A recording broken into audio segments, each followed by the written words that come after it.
Drilling to restart, a federal judge blocks the moratorium on deepwater drilling, making an electric vehicle transition easier, but the public and private sectors are now telling lawmakers.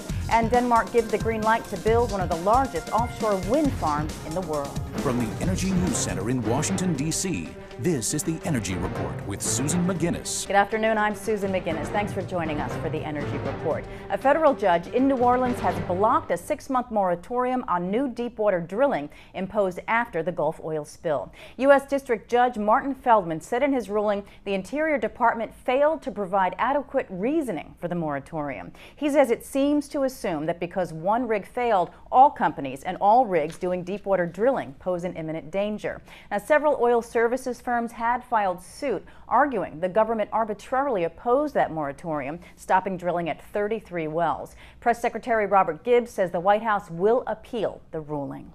House Democratic leaders hope to pass a bill this week giving subpoena power to the panel investigating the spill. House Majority Leader Steny Hoyer says House leaders plan to vote on the bill as early as Wednesday and expect it to pass.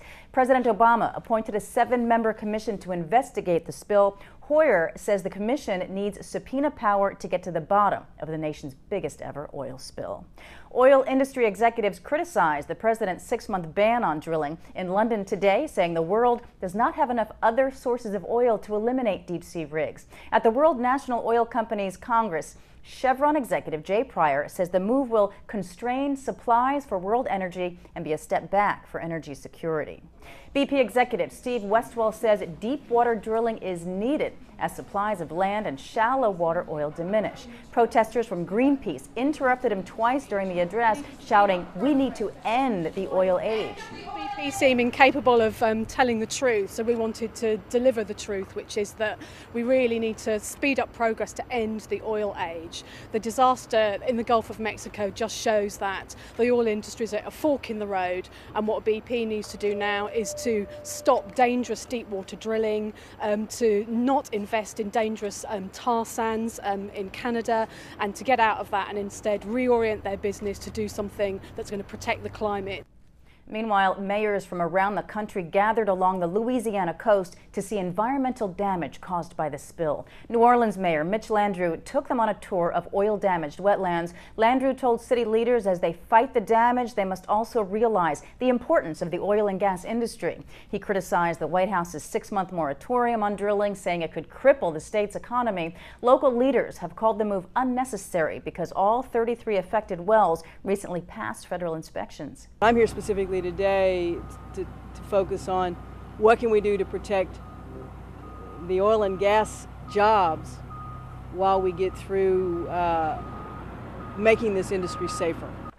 One mayor from California says just like an oil spill in her hometown 41 years ago, the Gulf disaster should start a national conversation about where we get our energy.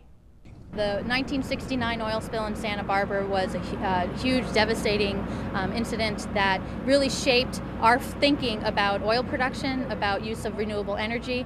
As calls to reduce our oil dependence intensify amid the Gulf crisis, today the Senate Energy Committee discussed what would be a significant step in that direction. Senators heard testimony about speeding up the deployment of electric vehicles. Among the witnesses, FedEx CEO Fred Smith, a leader of the Electrification Coalition. He testified that much of the requisite infrastructure EV use would demand is already in place. From the public sector, DOE Assistant Secretary David Sandelau. He said the transportation sector accounts for almost 70% of U.S. petroleum consumption and about 33% of U.S. greenhouse gas emissions, but electric drive can significantly cut back on both of those totals. In order for electric drive to thrive, we're going to need an infrastructure of people and engineers who know how to work with electric drive technologies. We're going to need charging points. We're going to need utilities to develop the different types of tools and regulatory structures that will make these cars work. Right now, EVs make up far less than the 1% of the 250 million cars on U.S. highways. The EIA says the remainder of those cars burns through 378 million gallons of gasoline every day. Russia is halting natural gas supplies to Belarus over what it claims is a debt of nearly $200 million.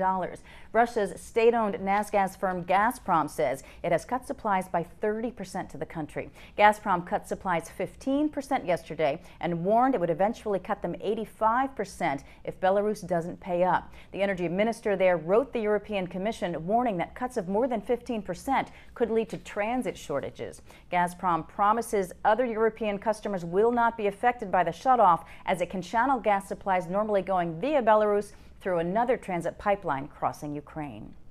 Massey Energy has been fined more than $6,000 for mostly minor safety violations. These were found during an investigation of the Upper Big Branch mine disaster. MSHA says the fines are for 7 violations cited since that explosion on April the 5th.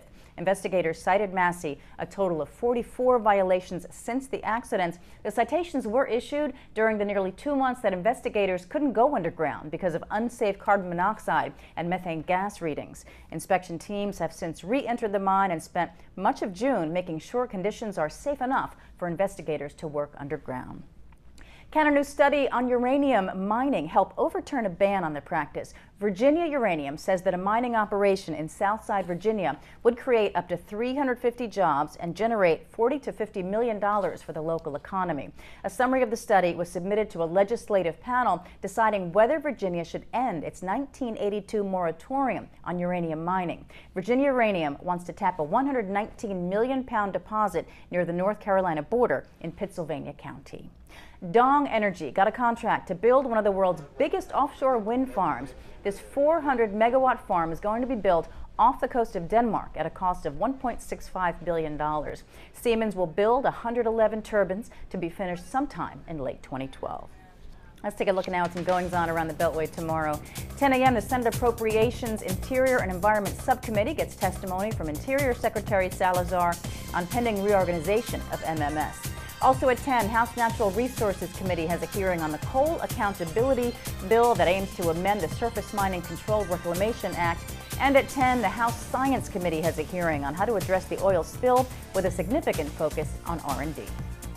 That is the Energy Report. We'll see you again tomorrow with your latest energy news. For any suggestions or comments about our programming here on Clean Skies News, you can email us at contact@cleanskies.com. You can also follow us on Twitter and Facebook. From all of us here in the Energy News Center, have a good day.